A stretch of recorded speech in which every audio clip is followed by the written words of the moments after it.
김유정의 만무방 작품 속으로 떠나보겠습니다.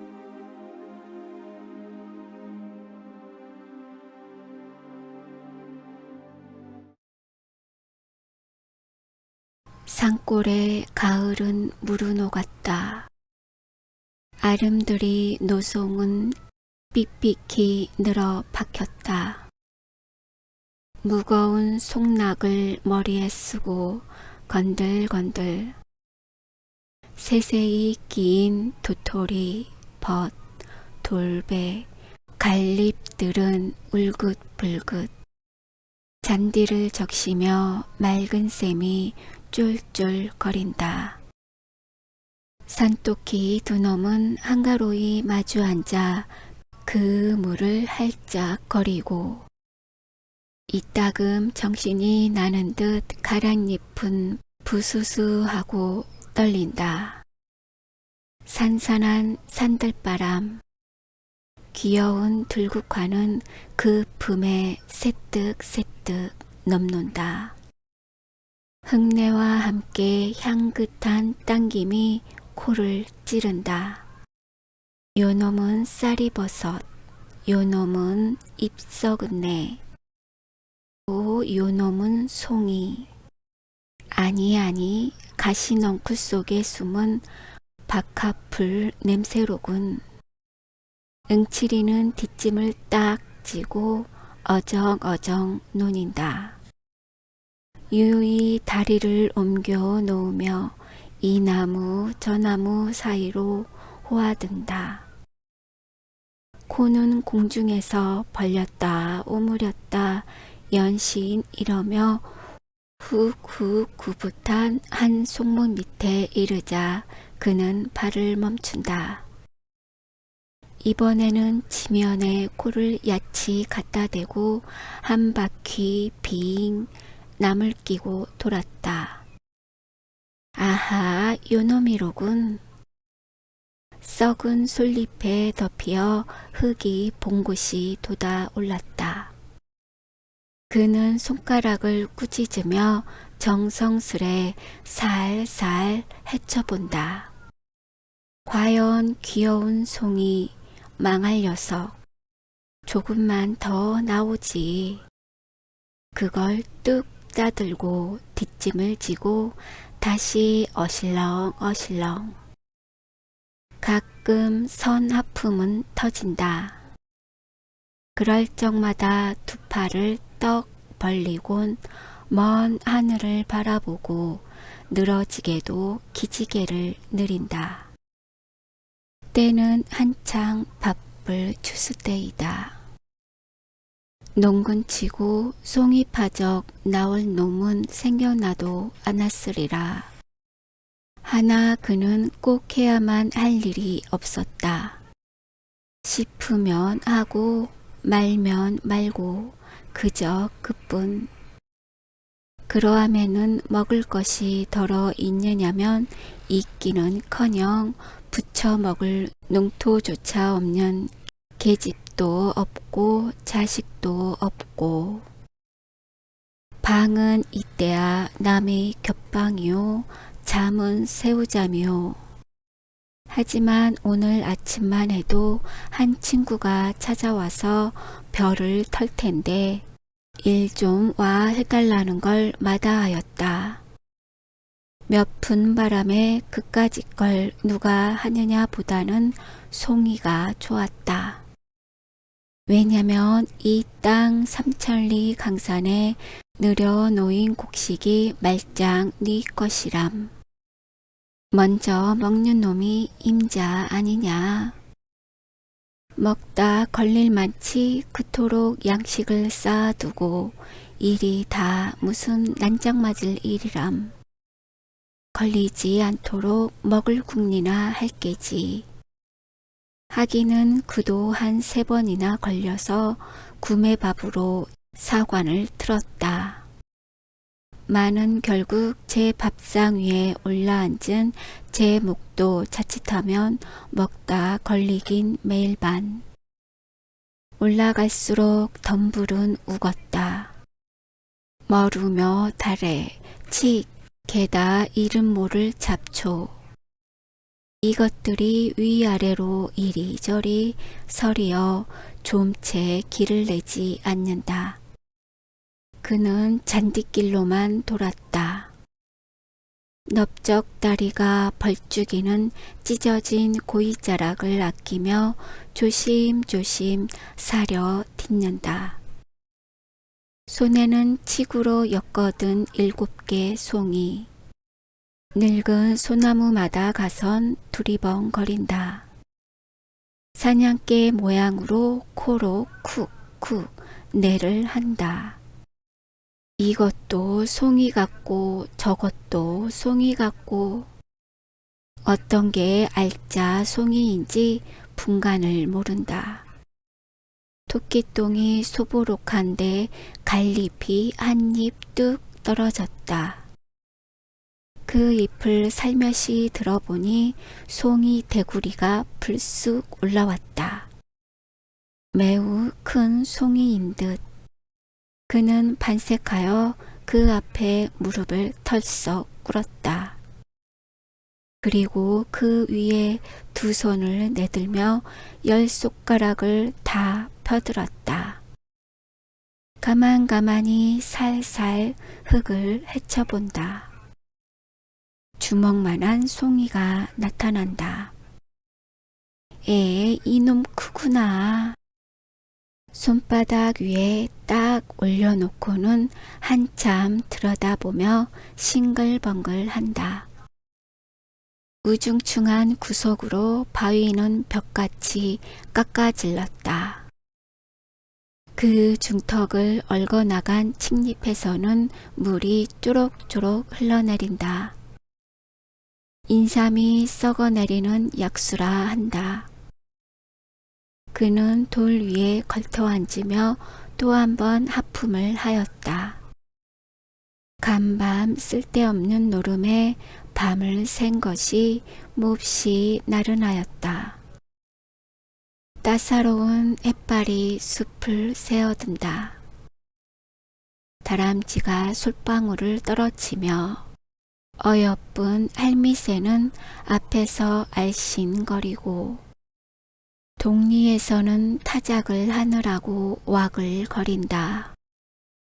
흥겨워 외치는 목성, 그걸 억누르고 공중에 응응 진동하는 벼 터는 기계소리. 맞은쪽 산속에서 어린 목동들의 노래는 처량히 울려온다. 산속에 묻힌 마을의 전경을 멀리 바라보다가 그는 눈을 찌긋하며 다시 한번 하품을 뽐는다. 이 웬 놈의 하품일까? 생각해보니 어제 저녁부터 여태껏 창자가 굴렸던 것이다. 불현듯 송이꾸러미에서 그중 크고 먹음직한 놈을 하나 뽑아들었다. 응치리는 그 송이를 물에 썩썩 부벼서는 떡 벌어진 대구리부터 걸상스레 덥석 물어 떼었다. 그리고 넙죽한 입이 움찔움찔 씹는다. 혀가 녹을 듯이 만질만질하고 향기로운 그 맛. 이렇게 훌륭한 놈을 입맛만 다시고 못 먹다니. 문득 옛 추억이 혀끝에 뱅뱅 돈다. 이놈을 맛보는 것도 참 근자의 일이다. 간불생심이지 어디 냄새나 똑똑히 맡아보리. 산속으로 쏘다니다 백판 못따기도 하려니와 더러 딴다는 놈은 행여 상할까봐 손도 못 대게 하고 집에 내려다 묻고 하는 것이다. 그러나 요행이 한 꾸러미 차면 금시로 장에 가져다 판다. 이틀 사흘씩 공들인 거로되 잘하면 40전, 못 받으면 25전, 저녁거리를 기다리는 아내를 생각하며 좁쌀 서너 대를 손에 사들고 어두운 고개를 터덜터덜 올라오는 건 좋으나 이 신세를 뭐에 쓰나 하고 보면 울프냥 굵기가 짝이 없겠고 이까짓 걸 못 먹어 그래 홧김에 또 한 놈을 뽑아들고 이번엔 물에 흙도 씻을 새 없이 그대로 덥석거린다. 그러나 다른 놈들도 별 수 없으렸다. 이 산골이 송이 본 고양이로되 아마 1년에 한 개조차 먹는 놈이 드물리라. 썩어진 두상들. 그는 폭넓은 얼굴을 일그리며 남이나 들으란 듯이 이렇게 비웃는다. 썩었다 함은 대생 겼다 모멸하는 그의 언투였다. 먹다 나머지 송이 꼬댕이를 바로 자랑스러이 입에다 치뜨리곤 트림을 섞어가며 우물거린다. 송이 2개가 들어가니 이제는 더 먹을 재미가 없다. 뭔가 좀 든든한 걸 먹었으면 좋겠는데 떡, 국수, 말고기, 개고기, 돼지고기 그렇지 않으면 쇠고기냐. 아따 궁한판이니 아무거나 있으면 속중으로 여러 가지를 먹으면 시름없이 앉았다. 그는 눈꼴이 슬그머니 돌아간다. 웬 놈의 닭인지 암탉 한 마리가 조 아래 무덤 앞에서 뺑뺑 맨다. 골골거리며 감도는 걸 보매 아마 알짜리를 보는 맥이라. 그는 돌에서 궁뎅이를 들었다.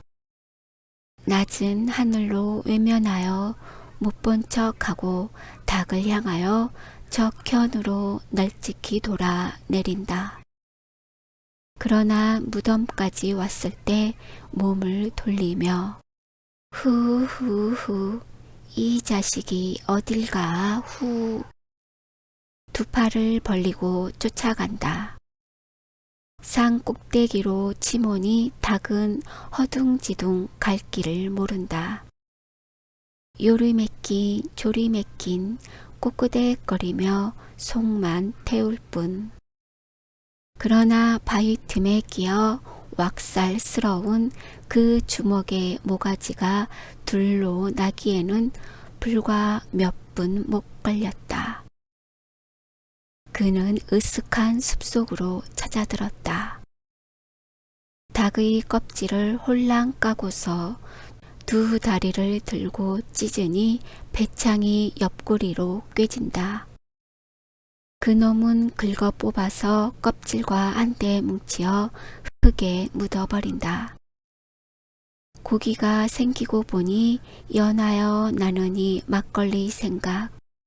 이걸 부글부글 끓여놓고 한 사발떡 겨두면 똑 좋을 텐데. 제기.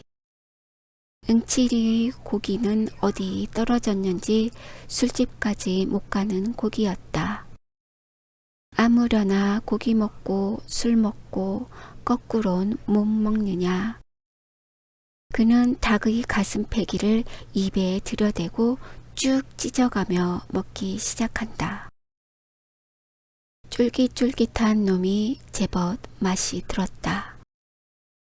가슴을 먹고 넓적다리, 볼깃짝을 먹고 거반 반쯤을 다 해내고 나니 어쩐지 맛이 좀 적었다.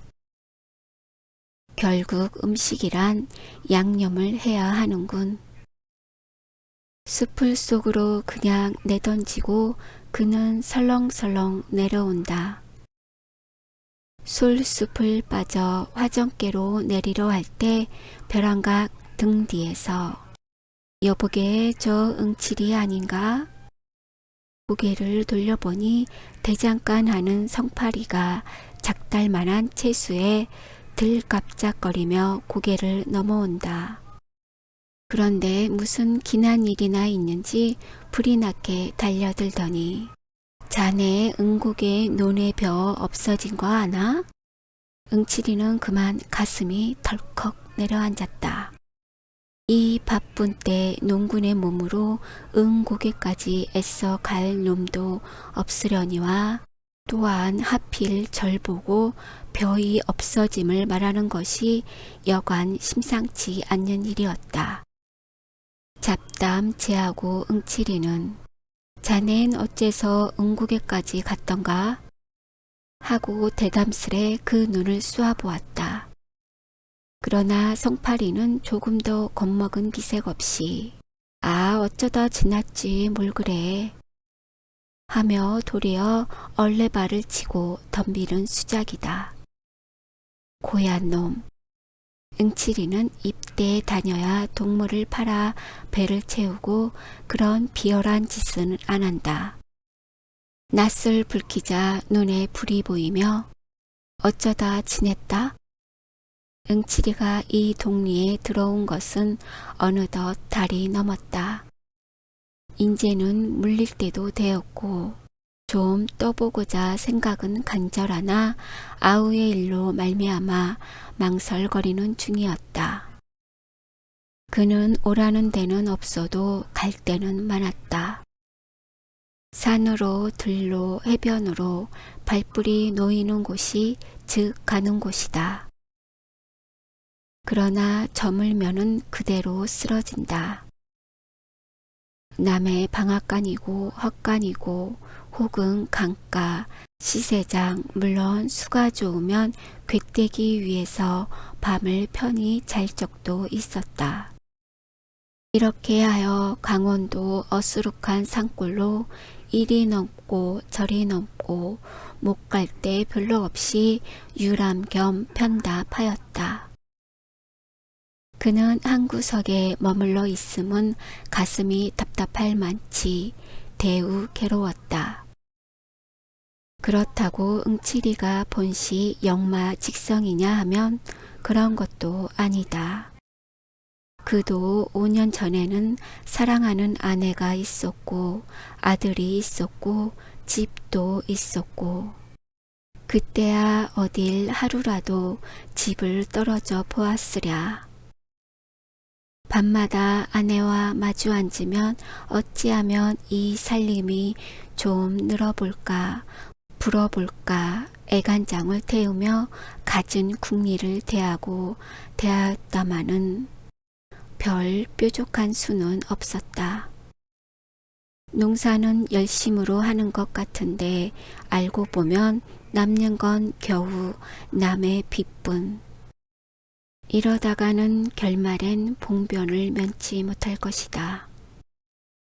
하루는 밤이 깊어서 코를 골며 자는 아내를 깨웠다.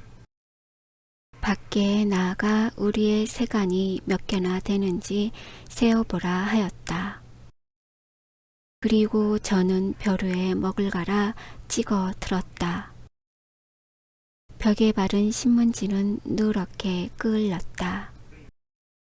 그 위에다 아내가 불러주는 물목대로 일일이 내려 적었다. 독이 3개, 호미가 2, 낫이 하나로부터 밥사발, 젓가락, 지피, 석당까지 그 다음에는 제가 빚을 얻어온데 그 사람들의 이름을 쭉 적어 놓았다. 금액은 제각기 그 아래다 달아놓고 그 옆으론 조금 사이를 떼어 역시 조선문으로 나의 소유는 이것밖에 없노라. 나는 54원을 갚을 길이 없음에 죄진 몸이라 도망하니 그대들은 아예 싸울 게 아니겠고 서로 의논하여 어글지 않도록 분배하여 가기 바라노라 하는 의무의 성명서를 벽에 남기자 안으로 문들을 걸어 닫고 울타리 밑구멍으로 새 식구가 빠져나왔다. 이것이 응칠이가 팔자를 고치던 첫날이었다. 그들 부부는 돌아다니며 밥을 빌었다. 아내가 빌어다 남편에게 남편이 빌어다 아내에게. 그러자 어느 날 밤 아내의 얼굴이 썩 슬픈 빛이었다. 눈보라는 살을 에인다. 다 쓰러져가는 물방앗간 한 구석에서 섬을 두르고 어린애에게 젖을 먹이며 떨고 있더니 여보게유 하고 고개를 돌린다. 왜 하니까 그 말이 이러다간 우리도 고생일 뿐더러 첫째 어린애를 잡겠수. 그러니 서로 갈립시다 하는 것이다. 하긴 그럴 법한 말이다. 짓불도 없는 것들이 붙어 다닌댔자 별 수는 없다. 그보담은 서로 갈려 제 맘대로 빌어먹는 것이 오히려 가뜩하리라. 그는 선뜻 응낙하였다. 아내의 말대로 개가를 해가서 젖먹이나 잘 키우고 몸성이 있으면 혹 연분이 닿아 다시 만날지도 모르니깐. 마지막으로 아내와 같이 땅바닥에서 나란히 누워 하룻밤을 새고 나서 날이 환해지자 그는 툭툭 털고 일어섰다. 매 팔자란 응칠이 팔자이겠다. 그는 버젓이 개트림으로 길을 걸어야 걸릴 것은 하나도 없다. 논매일 걱정도, 후포 밭질 걱정도, 빚 갚을 걱정, 아내 걱정, 또는 굶을 걱정도. 호동그라니 털고 나서니 팔자 중에는 아주 상팔자다. 먹고만 싶으면 도화지고 닭이고 개고 언제나 옆을 떠날 새 없겠지. 그리고 돈도. 그러나 주제소는 그를 노려보았다.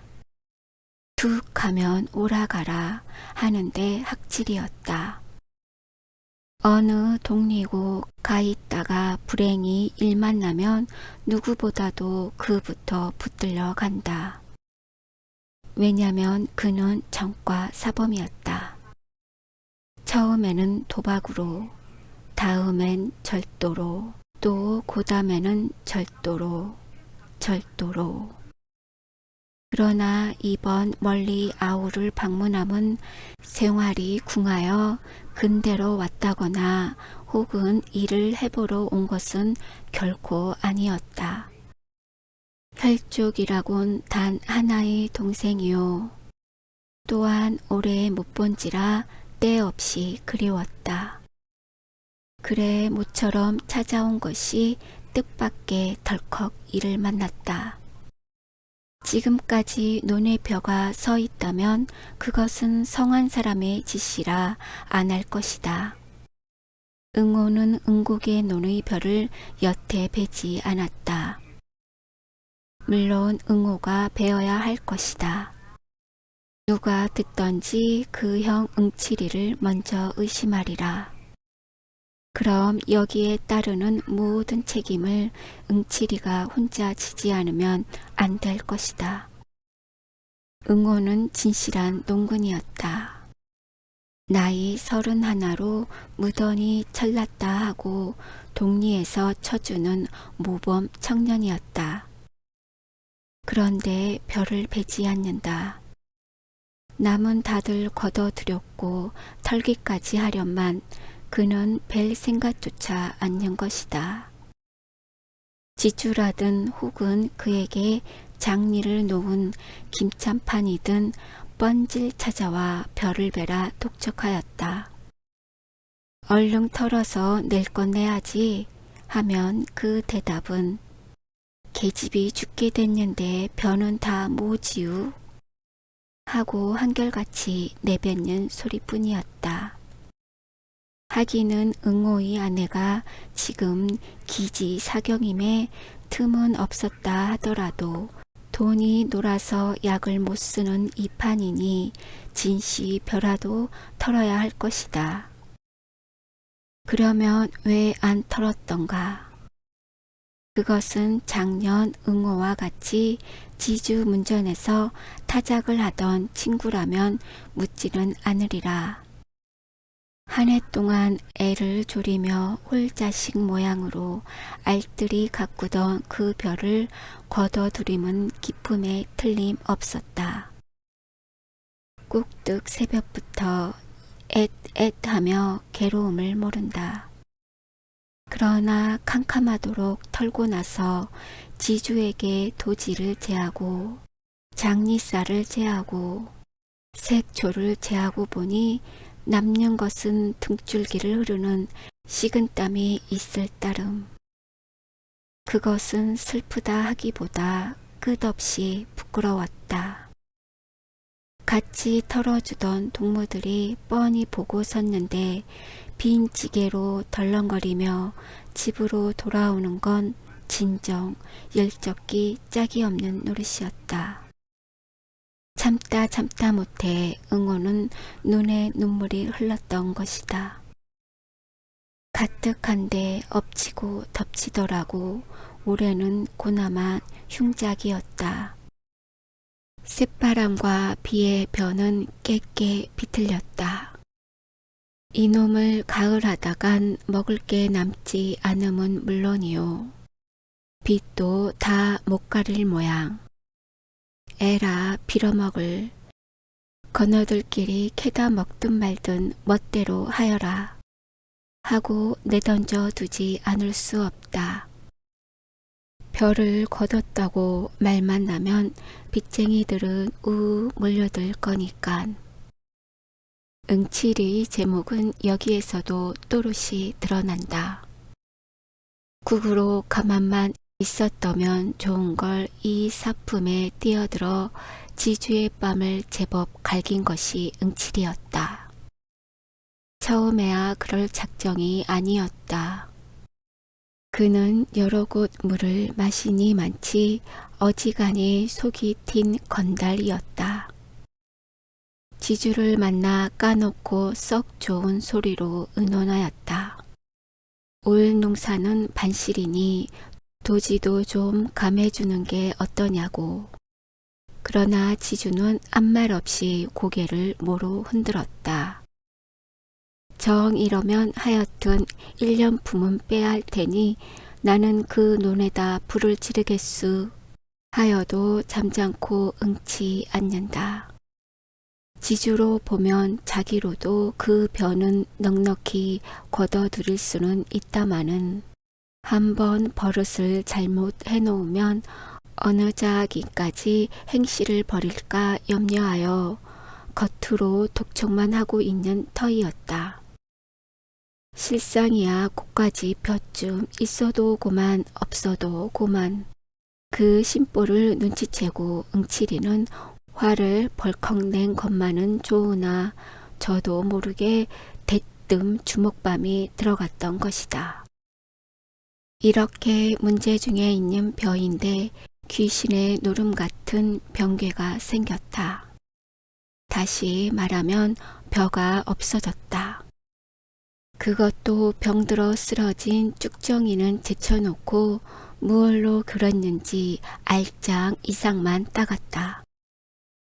그 면적으로 어림하면 아마 못돼도 한 댓말 가량은 될런지. 응칠이가 아침 일찍이 그 논깨로 논일자 이걸 발견하고 기가 막혔다. 누굴 성가시게 굴려고 그러는지. 산속에 파묻힌 논이라 아직은 본 사람이 없는 모양 같다. 하나 동리에 이 소문이 퍼지기만 하면 저는 어느 모르든 혐의를 받아 패는 조이 입어야 될 것이다. 응칠이는 송이도 송이려니와 실상은 궁리에 바빴다. 속중으로 지목 갈 만한 놈을 여러 들어보았으나 이렇다 찍을 만한 증거가 없다. 어쩌면 재성이나 성팔이 이 둘 중에 지실이라 하고 결국 이렇게 생각던 것도 응칠이가 아니면 안 될 것이다. 원수는 외나무 다리에서 만났다. 응칠이는 저희 짐작이 들어맞음을 알고 당장에 이를 낼 듯이 성파리의 눈을 들이노렸다. 성파리는 신이 나서 떠들다가 그 눈총에 어이가 질려서 고만 벙벙하였다. 그리고 얼굴이 애쑥하여 마주대고 쳐다보더니 그래 자네 왜 그렇게 노하나? 지내다 보니까 그렇길래 일테며 자네 보고 얘기지 뭐 하고 뒷갈망을 못하여 우물쭈물한다. 노하긴 누가 노해? 응칠이는 뻥팅걷던 몸에 좀 더 힘을 올리며 응고개를 어째 갔더냔 말이지? 놀러 갔다 오는 길인데 우연히. 놀러 갔다. 거기가 노는 덴가? 글쎄 그렇게까지 물을 게 뭔가.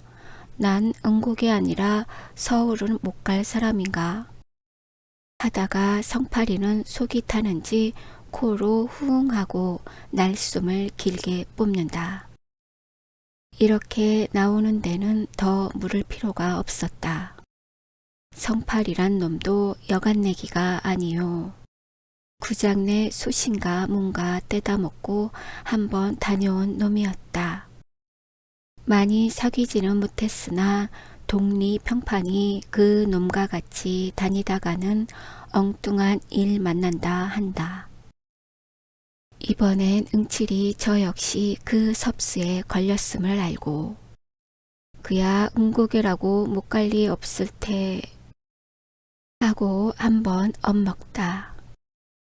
그러나 자네도 알다시피 거 어디야 거기 바로 길이 있다든지 사람 사는 동리라면 홍 모른다 하지만은 성한 사람이야 응고개에 물 먹으러 가나. 그렇지 자네야 심심하니까 하고 앞을 꽉 눌러 등을 떠본다. 여기에는 대답 없고 성파리는 덤덤히 쳐다만 본다. 무엇을 생각했는가 한참 있더니 호주머니에서 단풍갑을 꺼낸다. 우선 제가 한 개를 물고 또 한 대를 뽑아 내대며 관련 하나 피우게 매우 듬직한 낯을 해보인다.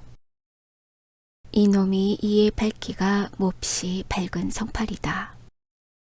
턱없이 관련 하나라도 선심을 쓸 괄자가 아니리라. 생각은 하였으나 그렇다고 이에까지 부르대는 건 도리어 저희 처지가 불리하다. 그것은 짜장 그 손에 넘는 짓이니 아 웬 관련은 이래? 하고 슬쩍 눈치며 성냥 있겠나? 일부러 불까지 거대게 하였다. 응칠이에게 액을 떠넘기어 이용하려는 그 야심을 생각하면 곧 달려들어 다리를 꺾어놔야 옳을 것이다. 그러나 이 마당에 떠들어대고 보면 저는 들어누워 침뱉기. 결국 도적은 뒤로 잡지 앞에서 어르는 법이 아니다. 동리에 소문이 퍼질 것만 두려워하며 여보게 자네가 했건 내가 했건간 하고 과연 정다이 그 등을 툭 치고 나서 우리 둘만 알고 동리에 말을 낼지 말게 하다가 성파리가 이 말에 매우 놀라며 눈을 말똥말똥 뜨니 그까지 볕 좀 먹으면 어떤가 하고 껄껄 웃어버린다. 성파리는 한굽 접히어 말문이 메었는지 어떨하여 입맛만 다신다. 아예 말은 내지 말게 응 알지? 하고 다시 다질 때에야 겨우 주저주저 입을 열어 내야 무슨 말을 내겠나? 하고 조금 사이를 떼어 또 내야 무슨 말을 그건 염려 말게 하더니 비실비실 몸을 돌리어 저 갈 길을 내걷는다. 그러나 저 앞 고개까지 가는 동안에 2번이나 돌아다 보며 이쪽을 살피고 한 것만은 사실이었다. 응칠이는 그 꼴을 이윽히 바라보고 입안으로 죽일 놈 하였다. 아무리 도적이라도 같은 동료에게 죄를 넘겨 씌우려 함은 도저히 의리가 아니다. 그건 그렇다 치고 응호가 더 탁하지 않는가. 기껏 힘들어 지어놓았다 남 좋은 일 한 것을 안다면 눈이 뒤집힐 일이겠다. 이래서야 어디 이웃을 믿어 보겠는가. 확적히 증거만 있어 이놈을 잡으면 대번에 요조를 내리라 결심하고 응칠이는 침을 탁 뱉어 던지고 산을 내려온다. 그런데 그놈의 행티로 가는 보면 응칠이 저만치는 때가 못 벗은 도적이다. 어느 미친놈이 논두렁에까지 가세를 들고 오는가. 격식도 모르는 풍둥이가 그러려면 바로 조 낯가리나 수수 낯가리 말이지. 그 속에 들어앉아 가위로 속닥거려야 들킬 리도 없고 일도 편하고 2포되고 3포되고 마음껏 딸 수도 있다. 그러나 틈 보고 집으로 나르면 그만이지만 누가 논의 벼를 다. 그렇게도 벼에 걸신이 들었다면 바로 남의 집 머슴으로 들어가 한 달포 동안 주인 앞에 얼렁거리며 신용을 얻어오다가 주는 옷이나 얻어 입고 다들 잠들거든 볕섬이나 두둑히 짊어매고 덜렁거리면 그뿐이다. 이건 맥도 모르는 게 남도 못살게 굴려고 에이 망할 자식도. 그는 분노에 살이 다 부들부들 떨리는 듯 싶었다. 그러나 이런 좀 도적이란 봉이 나기 전에는 바짝 물고 덤비는 법이었다. 오늘 밤에는 요놈을 지켰다 꼭 붙들어 가지고 정강이를 분질러 놓으리라. 밥을 먹고는 태연히 막걸리 한 사발을 껄떡껄떡 들이켜자. 가을이 되니까 맛이 행결났군. 그는 주먹으로 입가를 쓱쓱 훔친 다음 송이 꾸러면서 3개를 뽑는다.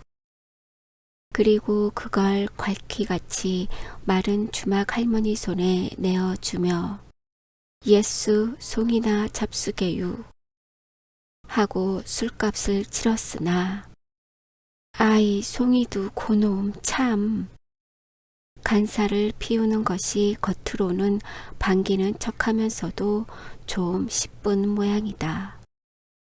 제따는 한 개에 3전씩 치더라도 9전밖에 안 되니깐. 응칠이는 슬며시 화가 나서 그 얼굴을 유심히 들여다보았다. 움푹 들어간 볼때기에 저건 또 왜 저리 멋없이 붉어졌는지. 툭 나온 광대뼈하고 치마 아래로 남실거리는 발가락은 자칫 잘못 보면 황새 발목이니 이건 언제 잡아가려고 남겨두는 거야. 보면 볼수록 하나 이쁜 데가 없다. 1~2번 먹은 것도 아니요. 언젠가 울타리께 풀을 베어주고 술 4발이나 얻어먹은 적도 있었다. 그렇게 야멸치게 따질 건 뭔가. 그는 눈살을 흘깃 마치고는 하나를 더 꺼내어 예수 또 하나 잡수게유. 내던져 주곤 대돌의 가래침을 탁 뱉었다. 그제야 식성이 좀 풀리는지 그 가축으로 웃으며 아이고 이거 자꾸 주면 어떻게 해? 어떡하긴 자꾸 살찌게요. 하고 한마디 툭 쏘고 일어서다가 무엇을 생각함인지 다시 툇마루에 주저앉는다. 그런데 참 요즘 성팔이 보셨수? 아니 당최 볼 수가 없더구먼. 술도 안 먹으러 와유? 안 와. 하고는 입속으로 뭐라고 중얼거리며 의아한 낯을 들더니 왜 또 뭔 일이? 아니유 본지가 하 오래니깐.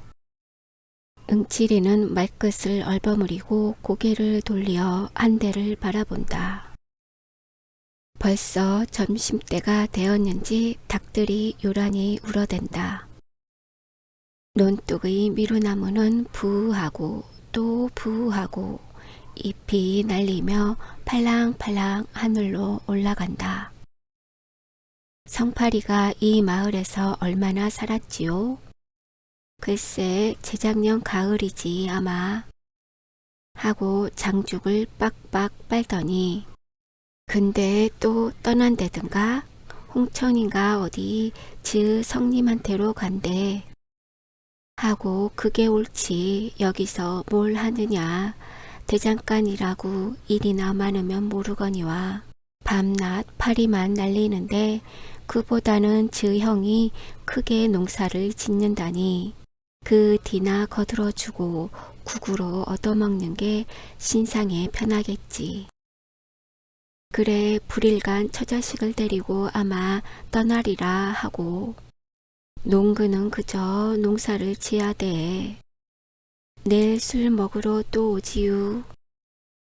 간단히 인사만 하고 응칠이는 다시 일어났다. 주막을 나서니 옷깃을 스치는 개운한 바람이다. 밭 둔덕의 대추는 척척 늘어진다. 멀지 않아 겨울은 또 오렸다. 그는 응호의 집을 바라보며 그간 죽었는지 궁금하였다. 응호는 봉당에 걸터 앉았다. 그 앞 화로에는 약이 바글바글 끓는다. 그는 정신없이 들여다보고 앉았다. 우중충한 방에서는 아내의 가쁜 숨소리가 들린다. 쌕쌕 하다가 아이고 하고는 까무러지게 콜록거린다. 가래가 치밀어 몹시 괴로운 모양. 뽑아줄 사이가 없이 풀들은 뜰에 엉켰다. 흙이 드러난 지붕에서 망초가 휘영청 바람은 가끔 찾아와 쌀이 문을 흔든다. 그럴 적마다 문은 을신형스럽게 삐꺽삐꺽. 이웃의 발바리는 부엌에서 한창 바쁘게 달그락거린다. 마는 아침에 아내에게 먹이고 남은 조축밖에야. 아니 그것도 참 남편이 맞아 긁었으니 사발에 붙은 찌꺼기 뿐이리라. 거 다 쫄았나 보다. 응칠이는 약이란 다 쫄면 못 쓰니 고만 짜 먹여라 하였다. 약이라야 어제 저녁 울 뒤에서 올가들인 구렁이이지만 그러나 응호는 듣고도 흘렸는지 혹은 못 들었는지 잠자코 고개도 안 든다. 옛다 송이 마시나 봐라. 하고 형이 손을 내밀재야 겨우 시선을 들었으나 술이 건한 그 얼굴을 거북살스레 흩어본다. 그리고 송이를 고맙지 않게 받아 방에 짙들이꼬는 이거나 먹어 하다가 뭐? 소리를 크게 질렀다. 그래도 잘 들리지 않으므로 뭐야 좀 똑똑히 하라니깐 하고 골피를 찌푸린다. 그러나 아내는 손짓만으로 무슨 소린지 알 수가 없다. 음성으로 치는 이보다 종이 비비는 소리랄지 그걸 듣기에는 지척도 멀었다. 가만히 보다 응치리는 제가 다 불안하여 뒤 보겠다는 게 아니냐? 그럼 그렇다 말이 있어야지. 남편은 이내 짜증을 내며 몸을 일으킨다. 병약한 아내의 음성이 날로 변하여 감을 시방한 것도 아니련만 그는 방바닥에 늘어져 꼬치꼬치 마른 반 송장을 조심히 일으키어 등에 업었다. 울박 반머리에 잿가는 놓였다. 머리가 눌릴 만치 납작한 굴속이다. 게다 거미줄은 예제없이 엉키었다. 부춧돌 위에 내려놓으니 아내는 벽을 의지하여 웅크리고 앉는다. 그리고 남편은 눈을 멀뚱멀뚱 뜨고 지키고 섰는 것이다. 이 꼴들을 멀거니 바라보다 응치리는 맞득지 않게 코를 휑 풀며 입맛을 다시었다. 응어의 짓이 어리석고 우라가 터져서이다. 요즘 응어가 형에게 잘 말도 않고 왜 어딱 삐딱하는지 그 속은 응치리도 모르는 바 아닐 것이다. 응호가 이 아내를 찾아올 때 꼭 3년간을 머슴을 살았다. 그처럼 먹고 싶던 술 한 잔 못 먹었고 그처럼 침을 삼키던 그 개고기 한 매 물론 못 샀다. 그리고 사경을 받는 대로 꼭꼭 장리를 놓았으니 후일 선체로 썼던 것이다. 이렇게까지 근사를 모아 얻은 계집이련만 단 2해가 못 가서 이 꼴이 되고 말았다. 그러나 이 병이 무슨 병인지 도시 모른다. 의원에게 한 번이라도 변번이 뵈본 적이 없다. 혹 안다는 사람의 말인즉 내점이니 어렵다 하였다.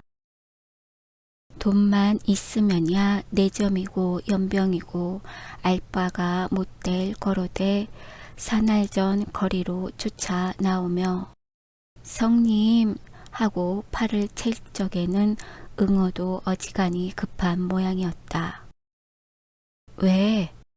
응치리가 몸을 돌리니 허둥지둥 그 말이 이제는 별 도리가 없다.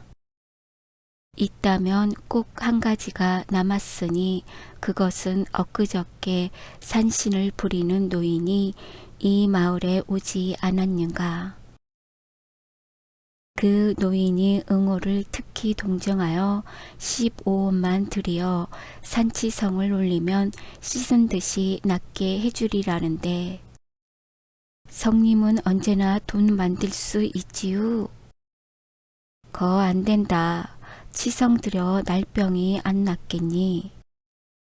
하여 여전히 딱 대고 그러게 내 모레든 예전에 계집 다 내버리고 날 따라 나서랬지 하고 그래 농군의 살림이란 제 목맥이라지. 그러나 아우가 아무 말 없이 몸을 획 돌리어 집으로 들어갈 때 응치리는 속으로 또 괜한 소리를 했구나 하였다. 응호는 도로 아내를 업어다 방에 뉘었다. 약은 다 쫄았다. 불이 삭기 전 짜야 할 것이다.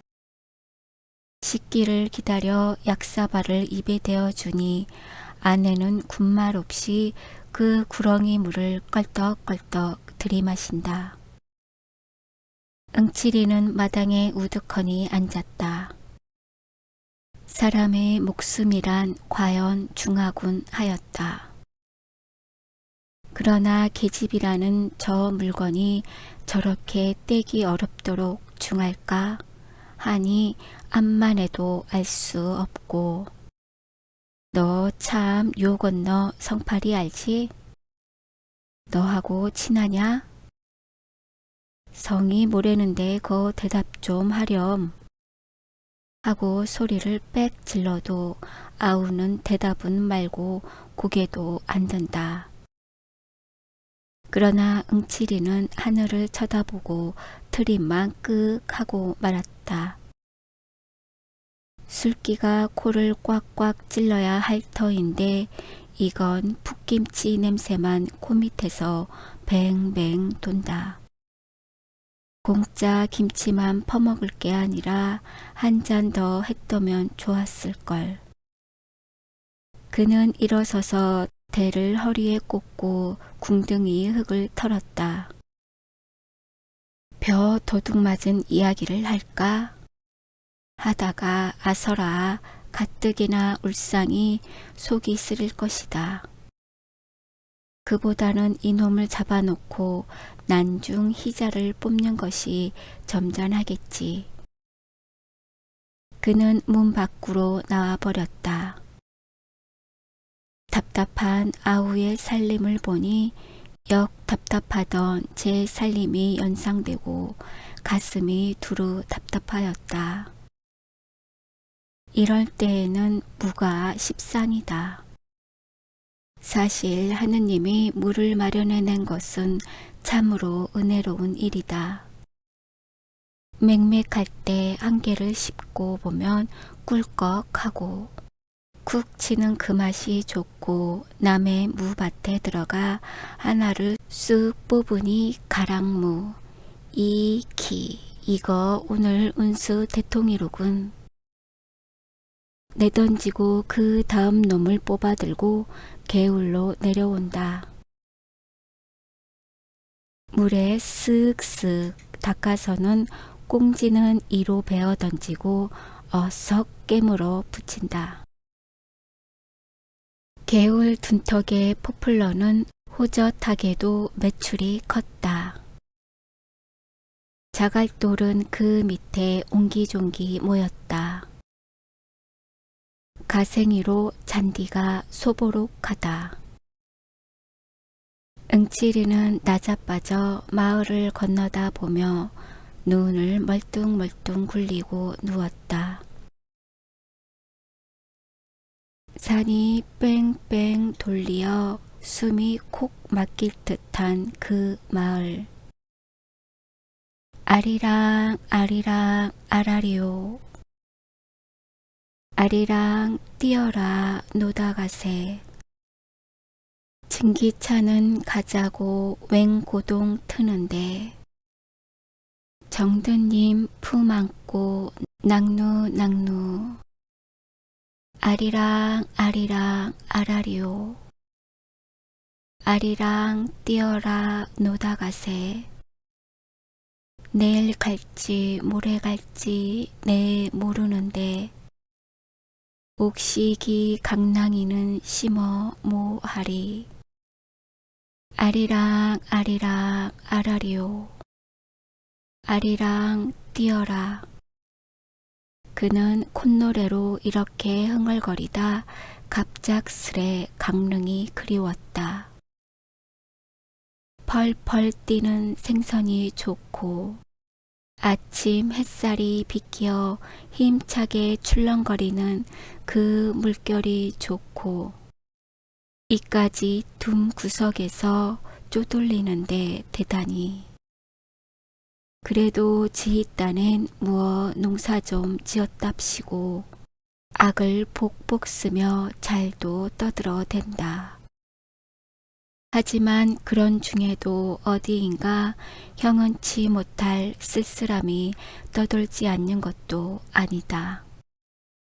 30여 년 전 술을 빚어놓고 쇠를 울리고 흥에 질리어 어깨춤을 덩실거리고 이러던 가을과는 저 딴 쪽이다. 가을이 오면 기쁨에 넘쳐야 될 시골이 점점 살기만 뛰어오면 웬일인고. 이렇게 보면 재작년 가을 어느 밤 산중에서 낫으로 사람을 찌겨 죽인 강도가 문득 머리에 떠오른다. 장을 보고 오는 농군을 농군이 죽였다. 그것도 만이나 되었으면 모르되 빼앗은 것이 한껏 동전 냇잎에 수수 7대 게다가 흔적이 탄로날까 하여 낫으로 그 얼굴의 껍질을 벗기고 조기 대강이 이기듯 끔찍하게 남기고 조긴 망난이다. 흉악한 자식. 그 알량한 돈 사전에 나 같으면 가여워 덧돈을 주고라도 왔으리라. 이번 놈은 그따위 깍닦기나 안 잃는지 알 때 찬 김과 아울러 치미는 소름에 머리끝이 다 쭈뼛하였다. 그간 아우의 농사를 대신 돌봐주기에 이럭저럭 날이 늦었다. 오늘 밤에는 이놈을 다리를 꺾어놓고 내일쯤은 봐서 설렁설렁 뜨는 것이 옳은 일이겠다. 이 산을 넘을까 저 산을 넘을까 주절거리며 속으로 점을 치다가 슬그머니 코를 골아 울린다. 밤이 내리니 만물은 고요히 잠이 든다. 검푸른 하늘에 산봉우리는 울퉁불퉁 물결을 치고 흐릿한 눈으로 별은 떴다. 그러다 구름대가 몰려 닥치면 깜깜한 절벽이 된다. 또한 마을 한복판에는 거친 바람이 오락가락 쓸쓸히 뒹굴고 이따금 코를 찌르는 후련한 산사 내음새. 부쪽 산 밑 미루나무에 쌓여 주막이 있는데 유달리 불이 반짝인다. 노새 노새 젊어서 놀아. 노랫소리는 나직나직 한 산이 흘러온다. 아마 별을 뒷심대고 외상이리라. 응치리는 잠자코 벌떡 일어나 바깥으로 나섰다. 그리고 다 나와서야 그 집 친구에게 눈치를 안 채이도록 네 잠깐 다녀옴세. 어딜 가나? 친구는 웬 영문을 몰라서 뻔히 쳐다보다 밤이 이렇게 늦었으니 나갈 생각 말고 어여 이리 들어와 자라 하였다. 기껏 둘이 앉아서 개코 짖고 떠들다가 갑자기 일어서니까 꽤 이상한 모양이었다. 건넌 마을가 담배 한 봉 사올라구. 담배 여기 있는데 또 사 뭐하나? 친구는 호주머니에서 굳이 연봉을 꺼내어 손에 들어 보이더니 이리 들어와 섬이나 좀 쳐주게. 아, 참 깜빡 하고 응치리는 미안스러운 낯으로 뒤통수를 극적극적한다. 하기는 섬을 좀 쳐달라고 며칠째 당부하는 걸 노름에 몸이 팔려 그만 잊고 했던 것이다. 먹고 자고 이렇게 신세를 지면서 이건 썩 안 됐다 생각은 했지만 내 곧 다녀올 걸 뭐. 어정쩡하게 한마디 남기곤 그 집을 뒤에 남긴다. 그러나 이 친구는 그럼 곧 다녀오게 하고 때를 제치는 법은 없었다. 언제나 여일같이 그럼 잘 다녀오게 이렇게 그 신상만 편하기를 비는 것이다. 응치리는 모든 사람이 저에게 그 어떤 경의를 갖고 대하는 것을 가끔 느끼고 어깨가 으쓱거린다. 백판 모르는 사람도 데리고 앉아서 몇 번 말만 좀 하면 대뜸 구부러진다. 그렇게 장한 것인지 그 일을 하다가 그 일이라야 도적질이지만 들어가 욕보던 이야기를 하면 그들은 눈을 커다랗게 뜨고 아이고 그걸 어떻게 당하셨수 하고 저기 놀라면서도 그래 그 돈은 어떻겠수? 또 그럴 생각이 납디까요?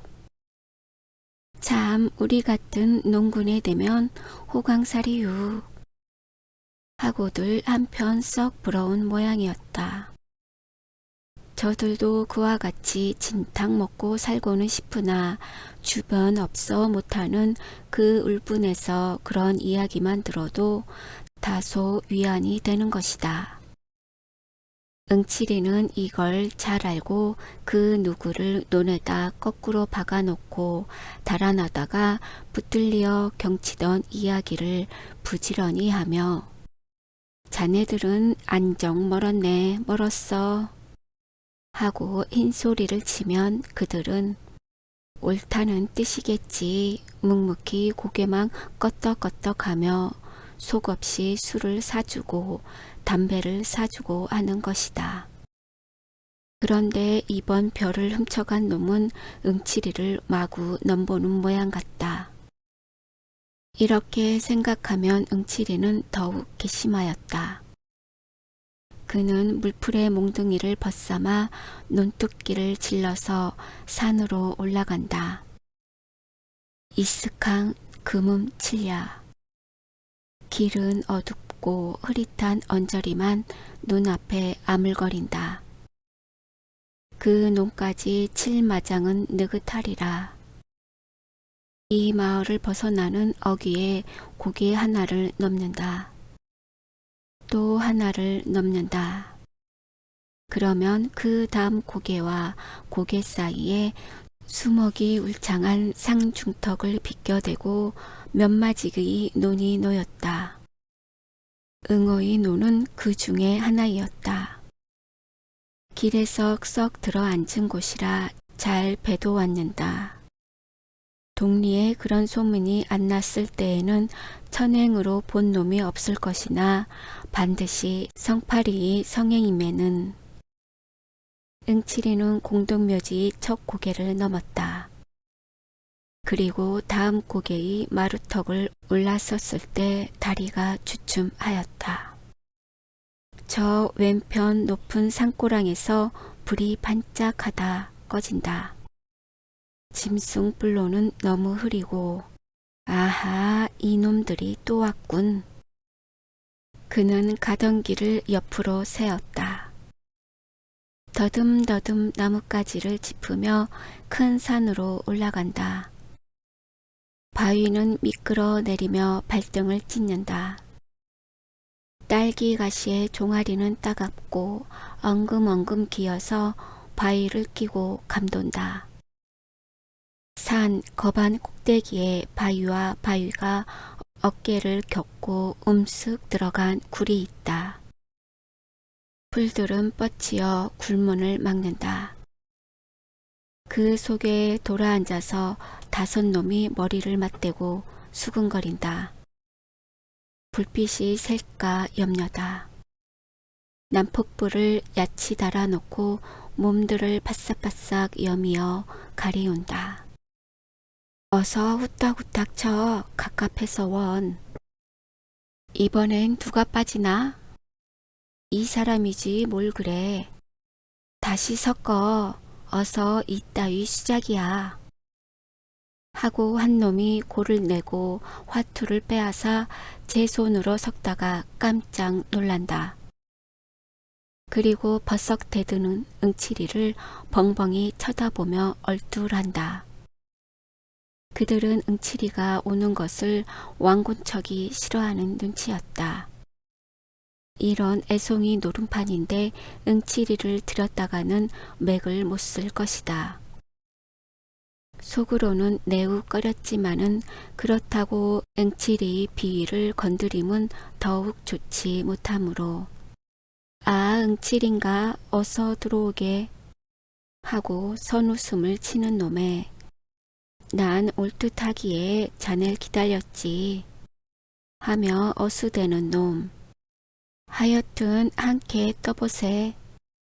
이놈들은 손을 잡아 들이며 썩들 환영이었다. 응치리는 그 속으로 들어서며 무서운 눈으로 자중을 한번 훑어보았다. 그런데 재성이도 그 틈에 끼어 있는 것이 아닌가. 4날 전만 해도 응칠이더러 먹을 양식이 없으니 돈 좀 취하라던 놈이 의심이 부쩍 일었다. 도둑이란 흔히 이런 노름판에서 씨가 퍼진다. 그 옆으로 기호도 앉았다. 이놈은 며칠 전 제 계집을 팔았다. 그 돈으로 영동 가서 장사를 하겠다던 놈이 노름을 왔다. 객간 주제에 딸 듯 싶은가. 하나는 용구. 농사엔 힘 안 쓰고 노름에 몸이 달았다. 시키는 부역도 안 나온다고 동리에서 손도를 맞을 놈이다. 그리고 남의 집 머슴 녀석. 뽐을 내고 멋없이 점잔을 피우는 중늙은이 상투쟁이. 이 물건은 어서 날아왔는지 보지도 못하던 놈이다. 채 이것들이 뭘 한다고. 응칠이는 기호의 등을 꾹 찔러가지고 밖으로 나왔다. 외딴 곳으로 데리고 와서 자네 돈 좀 없겠나? 하고 돌아서다가 웬걸 돈이 어디. 눈치만 남고 어름어름하니 아내와 갈렸다지 그 돈 다 뭐했나? 아, 이 사람아 빚 갚았지. 기호는 눈을 내리깔며 매우 거북한 모양이다. 오른편 엄지로 한 코를 막고 흥하고 내뽑더니 이번 빚에 졸리어 죽을 뻔했네 하고 묻지 않는 발뺌까지 얹어서 설대로 등 어리를 긁죽긁죽한다. 그러나 응칠이는 속으로 이놈 하였다. 응칠이는 실눈을 뜨고 기호를 유심히 쏘아 주었더니 꼭 4원 남았네 하고 선뜻 알리고 빚 갚고 뭘 하고 흐지부지 녹았어. 어색하게도 혼잣말로 우물쭈물 웃어버린다. 응칠이는 퉁명스러이 나 이 옷만 주게 하고 손을 내밀다 그래도 잘 듣지 않음에 따서 둘이 노는 테야 누가 떼먹나? 하고 소리가 한번 빽 아니 나올 수 없다. 이 말에야 기호도 비로소 안심한 듯 저고리 섭을 쳐들고 훔척거리다 쭈삐쭈삐 꺼내놓는다. 따는 응칠이 솜씨면 낙자는 없을 것이다. 서로 재간이 모자라 잃는다면 우격이라도 도로 몰아갈 테니깐 나도 함께 떠보세. 응칠이는 우제스레 굴러 기어든다. 그 콧등에는 자신 있는 그리고 흡족한 미소가 떠오른다. 사실이지 노름만큼 그를 행복하게 하는 건 다시 없었다.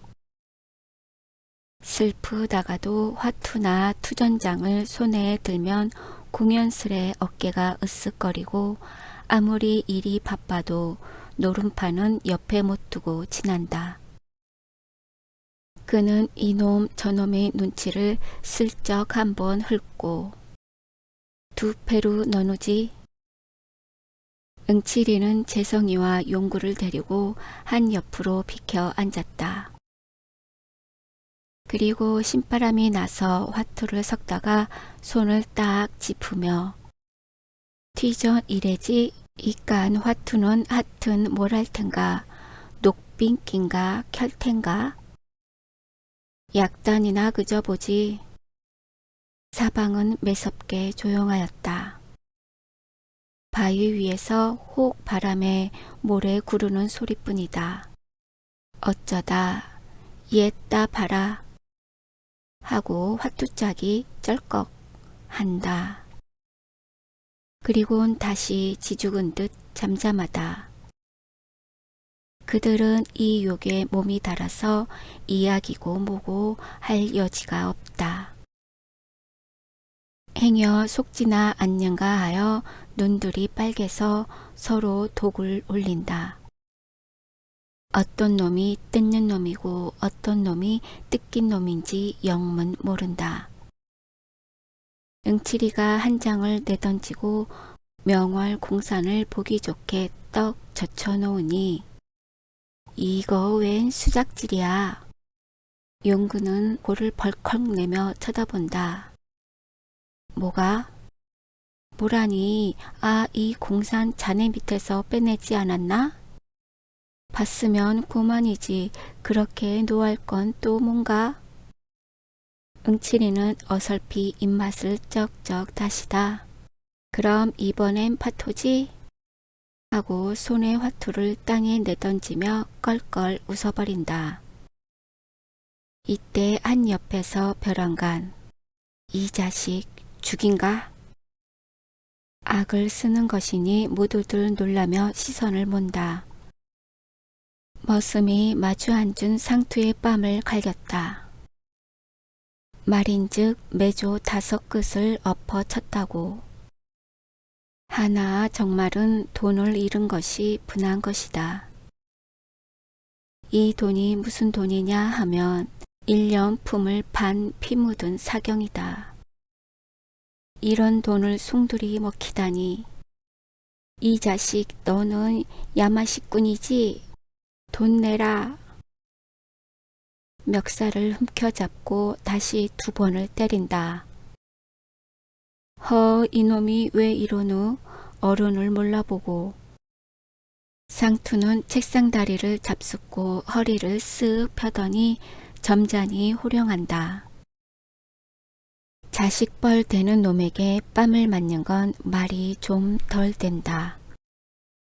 약이 올라서 곧 이를 칠 듯이 엉덩이를 번쩍 들었으나 그러나 그대로 주저앉고 말았다. 악에 바짝 받친 놈을 건드렸다가는 결국 이쪽이 손해다.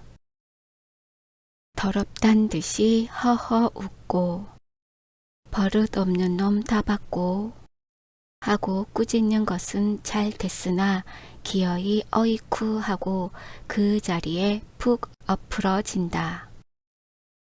이마가 터져서 피가 흘렀다.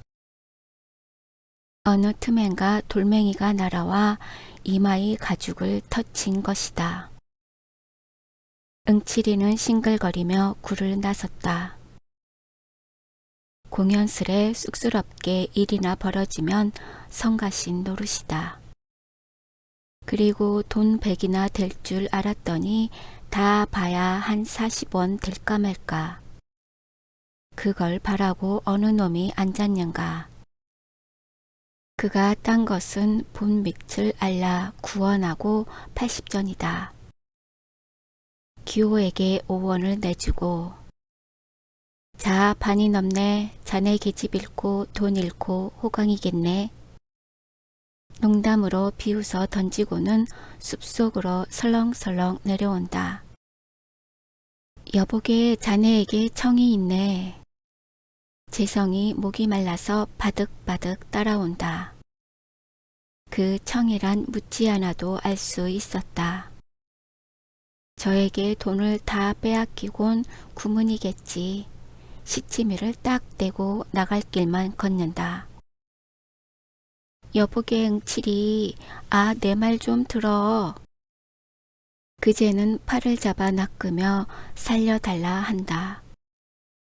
돈을 좀 늘릴까 하고 벼 10마를 팔아 해보았더니 다 잃었다고.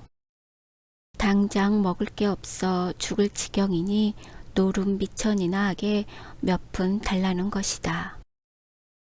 그러나 벼를 털었으면 그저 먹을 것이지 어줍잖게 노름은. 그런 걸 왜 너보고 하랬어? 하고 돌아서며 소리를 빽 지르다가 가만히 보니 눈에 눈물이 글썽하다. 잠자코 돈 2원을 꺼내주었다. 응칠이는 돌에 앉아서 팔짱을 끼고 덜덜 떨고 있다. 사방은 뺑 돌리어 나무에 둘러 쌓였다. 거무튀튀한 그 형상이 헐없이 무슨 도깨비 같다. 바람이 불 적마다 샤하고 샤하고 음축맞게 건들거린다. 어느 때에는 짹짹하고 목을 따는지 비명도 울린다. 그는 가끔 뒤를 돌아보았다. 별일은 없을 줄 아나 혹 뭐가 덤벼들지도 모른다. 선앙당은 등 뒤다. 족제비인지 뭔지 요동통에 돌이 무너지며 바스락바스락 한다. 그 소리가 묘하 등줄기를 쭉 긁는다. 어두운 꿈속이다. 하늘에서 이슬은 내려 옷깃을 축인다. 공포러니와 냉기로 하여 좀채로 견딜 수가 없었다. 산골은 산시까지도 추웠으렸다. 아들 낳아달라고 떡 갖다 바칠 이 없을 테니까. 이놈의 영감님 홧김에 덥석 달려들면 앞뒤를 다시 한번 휘돌아본 다음 설대를 뽑는다. 그리고 오금팽이로 불을 가리고는 한 대에 뻑뻑 피워 물었다. 노는 연암은 칸 떨어져 그 아래 누웠다. 일심 정기를 다하여 나무 틈으로 뚫어보고 앉았다. 그러나 땅에 대를 털려니까 풀숲이 이상스러이 흔들린다. 뱀이 아닌가? 9, 10월 뱀이라니 물리면 고만이다. 자리를 옮겨 앉으며 손으로 입을 막고 하품을 터친다. 아마 두어 시간은 더 넘었으리라. 이놈이 필연코 올 텐데 안 오니 또 무슨 좋아할까? 이 짓이란 소문이 나기 전에 한 번 더 와보는 것이 원칙이다. 잠을 못 자서 눈이 뻑뻑한 것이 제 물에 슬금슬금 감긴다. 이를 악물고 눈을 딥쓰며 이번에는 허리가 노글거린다. 속은 쓰리고 골치는 때리고 불꽃 같은 노기가 불끈 일어서 몸을 옥죄인다. 이놈의 다리를 못 꺾어놔도 애비 없는 후레자식이겠다. 닭들이 새 회를 운다. 멀리 산을 넘어오는 그 음량이 퍽은 서글프다. 큰 비를 몰아드는지 검은 구름이 잔뜩 낀다. 하긴 지금도 빗방울이 뚝뚝 떨어진다. 그때 논둑에서 희끄무레한 헛기비 같은 것이 얼씬거린다.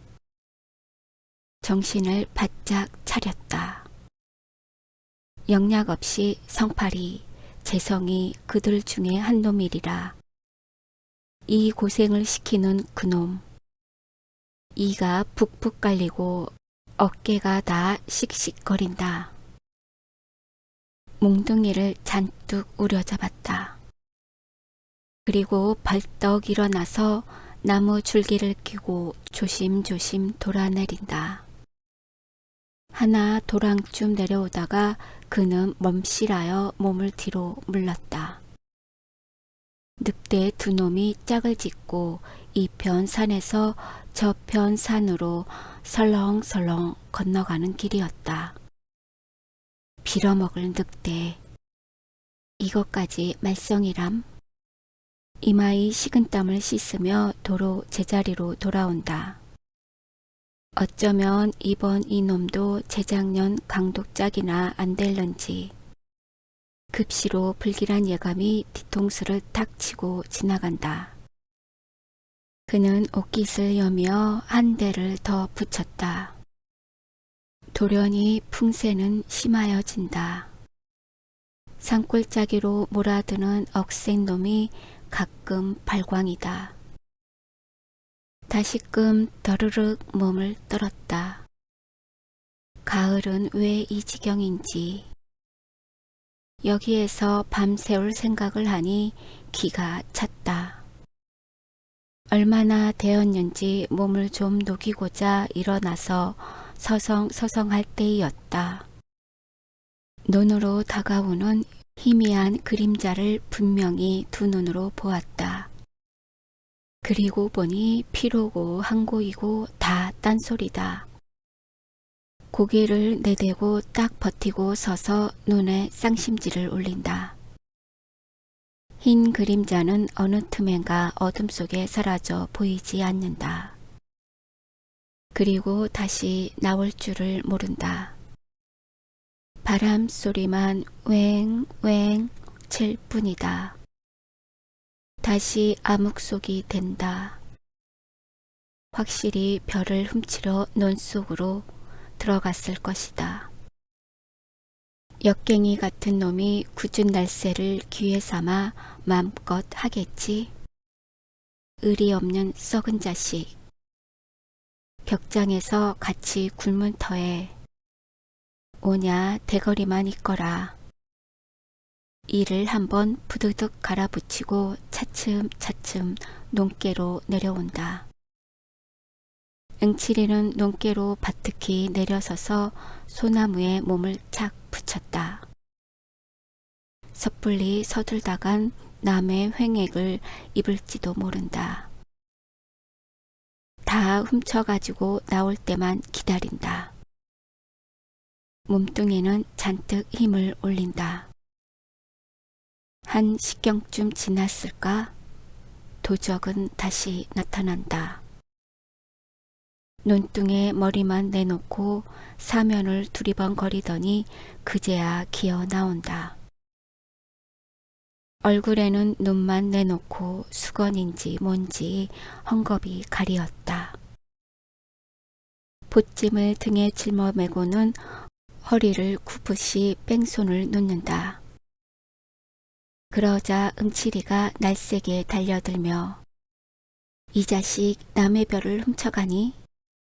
하고 대포처럼 고함을 지르니 논뚝으로 그대로 떼굴떼굴 굴러서 떨어진다. 얼결에 호되게 놀란 모양이다. 응치리는 덤벼들어 우선 허리깨를 내려 죽였다. 어이 쿠쿠쿠 하고 처참한 비명이다. 이 소리에 귀가 번쩍 뛰어서 그 고개를 들고 팔부터 벗겨 보았다. 그러나 너무나 어이가 없었음인지 시선을 지켜오며 그 자리에 우두망찰한다. 그것은 무서운 침묵이었다. 살뚱맞는 바람만 공중에서 북새를 논다. 한참을 신음하다 도적은 일어나더니 성냥까지 이렇게 목살게 굵기유? 제법 눈을 부라리며 몸을 획 돌린다. 그리고 느끼며 울음이 복받친다. 보찜도 내버린 채 내 거 내가 먹는데 누가 뭐래 하고 대퉁스러이 내뱉고는 비틀비틀 논 저쪽으로 없어진다. 형은 너무 꿈속 같아서 멍하니 섰을 뿐이다. 그러다 얼마 지나서 한 손으로 그 보찜을 들어본다. 가뿐하니 끽 말기웃이나 들는지. 이까짓 걸 요렇게까지 해가려는 그 심정은 실로 알 수 없다. 별을 논에다 도로 털어버렸다. 그리고 아내의 치마이겠지 검은 보자기를 척척해서 들었다. 내 걸 내가 먹는다. 그야 이를 말이랴. 하나 내 걸 내가 훔쳐야 할 그 운명도 얄궂거니와 형을 배반하고 이 짓을 벌인 아우도 아우렸다. 에이 고얀 놈, 할제 볼을 적시는 것은 눈물이다. 그는 주먹으로 눈물을 쓱 비비고 머리에 번쩍 떠오르는 것이 있으니 두레두레한 황소의 눈깔. 시오리를 남쪽 산으로 들어가면 어느 집 바깥들에 밤마다 늘 매어있는 투실투실한 그 황소. 아무렇게 따지든 70원은 갈데 없으리라. 그는 불이 나게 아우의 뒤를 밟았다. 공동묘지까지 거번 왔을 때에야 가까스로 만났다. 아우의 등을 탁 치며 얘 좋은 수 있다. 네 원대로 돈을 해줄게. 나하고 잠깐 다녀오자. 씩씩한 어조로 기쁘도록 달랬다. 그러나 아우는 입 하나 열려 하지 않고 그대로 실축하였다. 뿐만 아니라 어깨 위에 올려놓은 형의 손을 부질없단 듯이 몸으로 털어버린다. 그리고 삑 달아난다. 이걸 보니 엄청나고 기가 콱 막히었다. 이놈아 하고 악에바치어 명색이 성이라며. 대뜸 몽둥이는 들어가 그 볼기짝을 후려갈겼다. 아우는 모로 몸을 꺾더니 시납으로 찌그러진다. 뒤 미쳐 앞정강이를 때리고 등을 팼다. 일어나지 못할 만치 매는 내리었다. 체면을 불고하고 땅에 엎드려 엉엉 울도록 매는 내리었다. 홧김에 하긴 했으되 그 꼴을 보니 또한 마음이 편할 수 없다. 침을 퇴 뱉어 던지곤 팔자 드신 놈이 그저 그렇지 별 수 있나? 쓰러진 아우를 일으켜 등에 업고 일어섰다. 언제나 철이 날런지 딱한 일이었다. 속 썩는 한숨을 후하고 내뿜는다. 그리고 어청어청 고개를 묵묵히 내려온다.